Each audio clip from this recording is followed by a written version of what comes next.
नवी दिल्लीतील कृषी भवन इथं अखिल भारतीय शेतकरी समन्वय समितीच्या शिष्टमंडळानं केंद्रीय कृषी मंत्री शिवराजसिंह चौहान यांची भेट घेतली। या बैठकीदरम्यान इथेनॉल, शेतकऱ्यांचं उत्पन्न, किमान आधारभूत किंमत, बाजारपेठा आणि राष्ट्रीय कृषी धोरण यांसारख्या विविध मुद्द्यांवर सविस्तर आणि अर्थपूर्ण चर्चा झाली, अशी माहिती कृषी मंत्र्यांनी दिली। पंजाब, हरियाणा, महाराष्ट्र, उत्तर प्रदेश, मध्य प्रदेश, तेलंगणा आणि तामिळनाडू यांसारख्या देशभरातील शेतकरी नेत्यांनी शिष्टमंडळासोबतच्या बैठकीत इथेनॉलच्या समर्थनार्थ विविध सूचना मांडल्या। इथेनॉलमुळे देशाची ऊर्जा सुरक्षा बळकट होईल आणि शेतकऱ्यांचं उत्पन्नही वाढेल।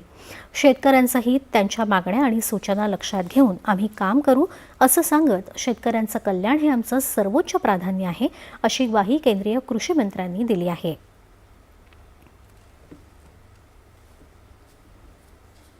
आणि यानंतर